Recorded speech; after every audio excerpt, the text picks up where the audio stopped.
Well, if you look at the bed bug and compare it to swallow bugs, you look at a different feature.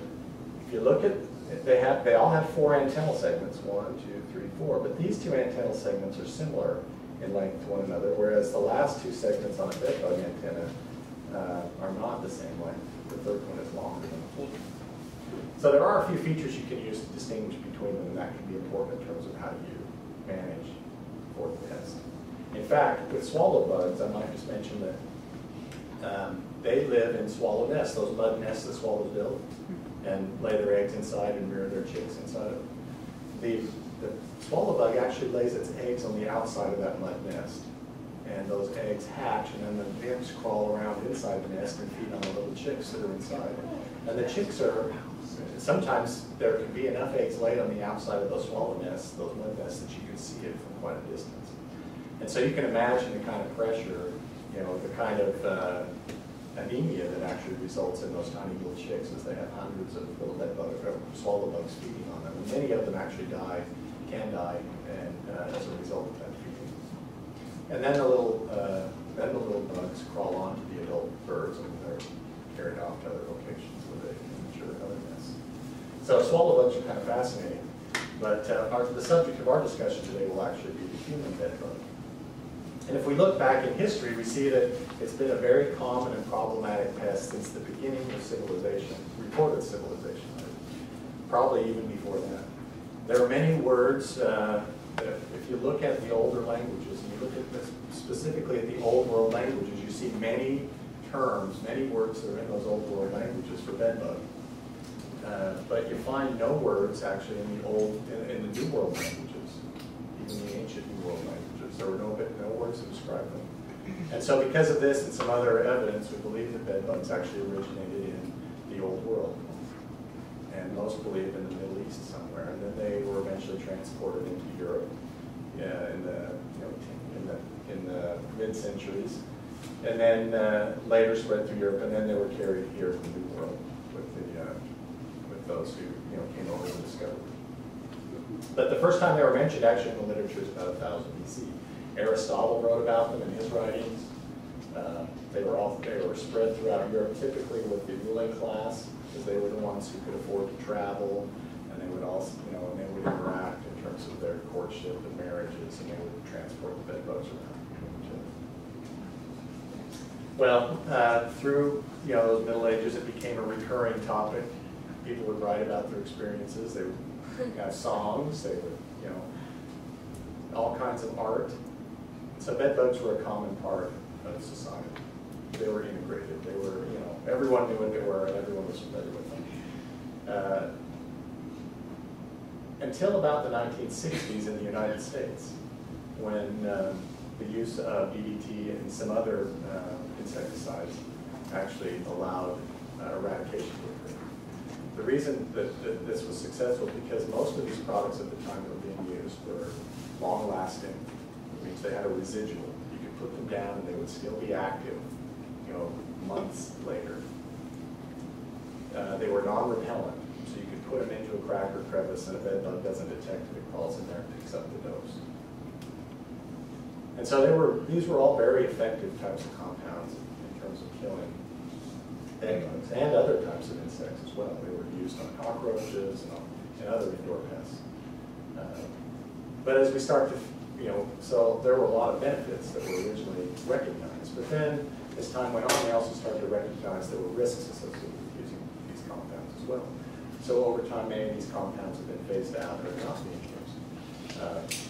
But we look back on this time, this eradication time, and we can actually, thank this generation for their efforts in eradicating bed bugs, so that again, many of us have not been pested by them in our lives. Now, eventually, what happened was resistance in bed bugs developed to some of these compounds, especially DDT. And so, some of these bed bug populations were kind of forced into exile. They continued to kind of persist in poultry farms and other types of areas, but and some of them were actually resistant to some of these early compounds that were used.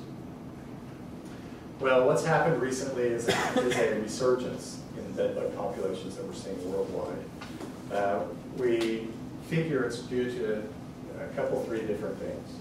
first of all, over the past 10 to 15 years, we've really become a globalized economy. And so that requires a lot of travel for business. In addition, people have money and they travel a lot more than they used to. We're a much more mobile society, moving around the globe and being on one side of the world one day and literally on the other side the next day.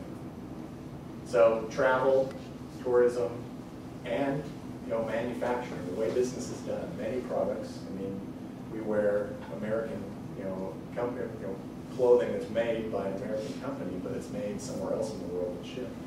And so the clothes that are in Nike Town, downtown New York, they weren't made, obviously, in New York. They were made overseas somewhere and then shipped. And so the world has become a much different place in terms of movement of people and products at a higher rate than it's ever been. Is that bed bug on that marquee thing, was it really a bed bug picture? That's a bed bug, yes ma'am. In addition, as I already mentioned, a lot of these non-repellent residual insecticides that used to be used have been replaced. Now there are benefits to that. Obviously it's more safe for us in where we're living now. We don't have some of these, the negative effects of some of those products. But the replacement has also left us vulnerable. We don't have anything, so that when something does get introduced inside of our structures, there's nothing there really to curtail its population growth until it gets to a high level. And then third, urbanization and interaction has really increased. For the first, back in, I think it was 2002, for the first time in the history of the United States, there are actually more people living in what are termed urban areas than rural areas. The population has shifted demographically. And so you have individuals living next to one another in apartments and in condos versus living a mile or two away out in a rural situation. And so, it's much easier for a bed bug to crawl through the wall from my apartment to yours if we're living, if we're sharing the same wall, versus, having fields of clover or, corn or soybean in between them. So, bed bugs are notoriously spread by humans. And so all of this increased movement, increased association and interaction makes sense that it's because of our activities that bed bugs are finding new environments and are on the resurgence.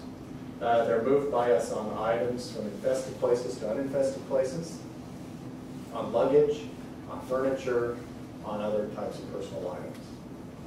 They also, once they get there, walk around on their own by wandering into new places once they get into a location.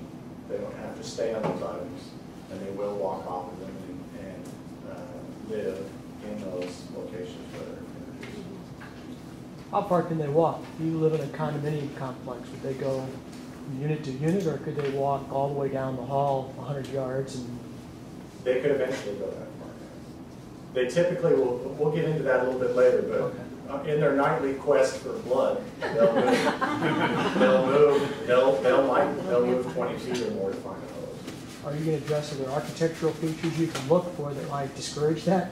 Well, they do use what we often call guidelines or pathways within buildings. If they're ducts or wiring, those kinds of things become highways for them to move. Laundry chutes. Well, so let's say you put your bag in the middle of these, here at the airport.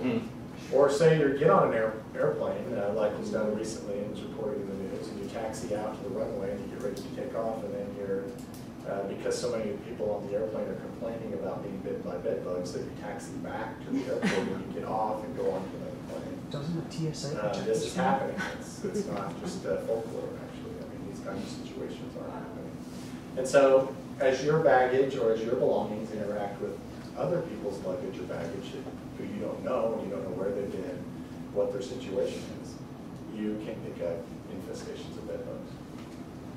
They start out like this. This is the zipper on your luggage. Look how, magnified, many times, and you can see how small those little bed bug eggs are that are sticky and will attach. So they're opaque like that, whitish and opaque. Yes, they are. And they have a little lid on the end, if you notice. It's kind of cute. So, well, what about Missouri? We're in the middle of the country. There's no way that bed bugs are here, right? Wrong, actually. Over Over half of the pest management professionals who do pest control work now report that they have done a bed bug job within the past 3 years. Many of the treatments are in single-family dwellings, not just hotels. We can't just say, well, it's a hotel issue, it's not a homeless issue.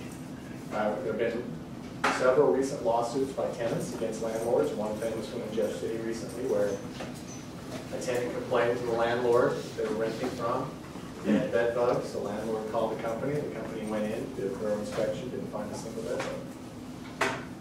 The landlord said, well, go ahead and do a treatment anyway. The tenants continued to complain about being bitten. There was never a bed bug found. There was a lawsuit filed. It went to court, and despite never having seen a bed bug in the building, they won, and were able to be, were reimbursed for several months of back rent plus the deposits that associated with it. So you can see that there's some unexpected consequences of this happening. People who check into a hotel and get a bite on their backside think that they're entitled to $1 million, or something like that. We live in a society that's a little bit different. We would never think about that with a mosquito, but yet all of a sudden we think about it with it for whatever reason. Many of the companies are now begun specializing in advertising their services for bed bugs specifically, which hasn't ever been on the radio in their advertisements in my lifetime. So they are here. So what do we need to know about them? Well, we do know that they're nocturnal, right? They come out when we're sleeping. That's an advantage for them to get us while we're in a, semi-conscious state. They can't jump.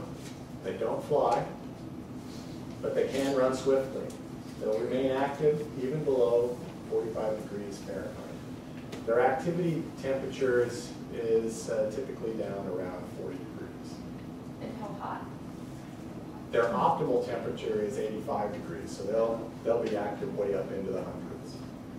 Of course, at 130, protein starts to denature, so they don't want to hit 130 because then they start to die like other living organisms. But their optimal temperature for reproduction is at 85 degrees. So it's a slightly more, quite a bit warmer than room temperature actually. They like to aggregate in groups, in cracks and crevices, and that's where they digest their blood, that's where they lay their eggs. I like to call them blood-sucking cockroaches because they live in cracks and crevices like cockroaches. They come out at night like cockroaches. They lay their eggs in cracks and crevices like cockroaches do. The only difference is instead of scrounging around for crumbs or things like that, they're actually coming for your blood. They typically like to take about 1 blood meal per week when they're active. And like I mentioned earlier, they'll travel up to 20 feet between these sites, these cracks and crevices where they're aggregating, and the host where they're sleeping. If the hosts are removed and they have areas that they can explore, they will explore beyond that point. Do they hang out in the cracks? Yeah, in those aggregation sites, Right. Yeah, there's a whole bunch of them in there together. Yes? If the hosts are Yeah. out of the house for a period of A year. week, 10 days, Will they starve to death? Yeah. No. Isn't it? Yeah, some studies have shown that actually the immature stages, the younger ones, can live for up to 6 months without a blood meal, and the adults can go for about a year without a blood meal. So if you have them in your cabin and you think, well, I'll take off over the winter and they'll freeze out, or they'll go inactive at low temperatures and just wait out the winter, and they don't have to feed on blood for, in some cases, show a year. So they provide a real formidable challenge for us to do.